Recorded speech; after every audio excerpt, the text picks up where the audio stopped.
अस्सलाम वालेकुम। मैं हूं होम्यो डॉक्टर मोहम्मद रमज़ान।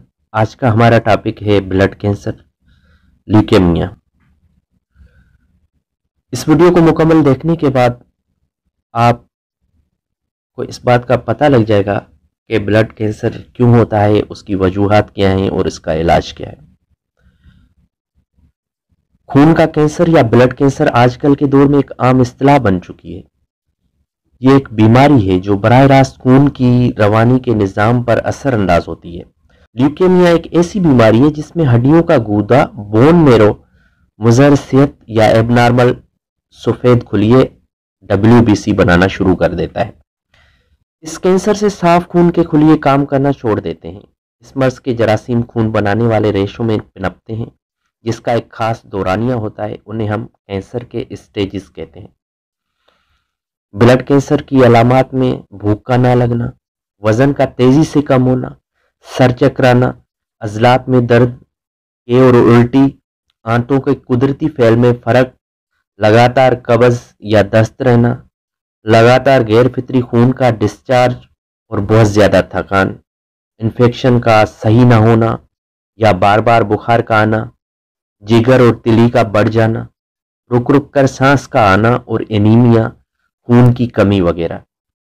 अगर इन अलामात से कोई भी एक अलामात मुस्तकिल रहे तो डॉक्टर से फौरी रब्ता करना चाहिए। ब्लड कैंसर की निशानदही के लिए सालाना मेडिकल मुआयना कराना ज़रूरी है, मगर सिर्फ तिब्बी टेस्ट पर भरोसा ही नहीं किया जा सकता। ब्लड कैंसर की वजूहात क्या हैं? इसकी वजूहात में खानों को देर तक महफूज करने वाले केमिकल्स का बेजा इस्तेमाल करने से ब्लड कैंसर होता है। वो अफराद जो फसलों पर कीड़े मार अद्वियात का स्प्रे करते हैं, उनमें ल्यूकेमिया के जरासीम जल्दी असरअंदाज होते हैं। तंबाकू और सिगरेट नोशी करने वाले लोग इस मर्ज में जल्द मुब्तला हो जाते हैं। वो अफराद जो शुआओं, एक्सरे वगैरह का काम करते हैं, या फैक्ट्री में काम करने वाले अफराद जो बेंजीन केमिकल का काम करते हैं, उन लोगों को ल्यूकेमिया हो सकता है। ब्लड कैंसर का इलाज क्या है? इस मर्ज में मरीज को सुर्ख खुलिये, RBC और प्लेटलेट्स की ड्रिप्स चढ़ाई जाती हैं।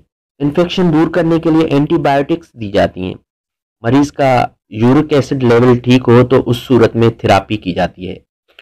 इन थेरापीज में biological therapy, chemotherapy, radiation therapy और मिशन इंडक्शन थेरापी शामिल हैं। इसके अलावा हड्डियों का गूदा तब्दील करना यानी बोन मेरो ट्रांसप्लांट और स्टीम सेल ट्रांसप्लांट भी इसके इलाज में शामिल हैं। अलबत्ता 50 साल से ज़ायद उम्र वालों की बोन मेरो ट्रांसप्लांटेशन नहीं की जाती।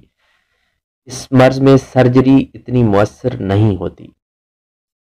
अल्लाह पाक आपका हामी और नासिर हो। अल्लाह।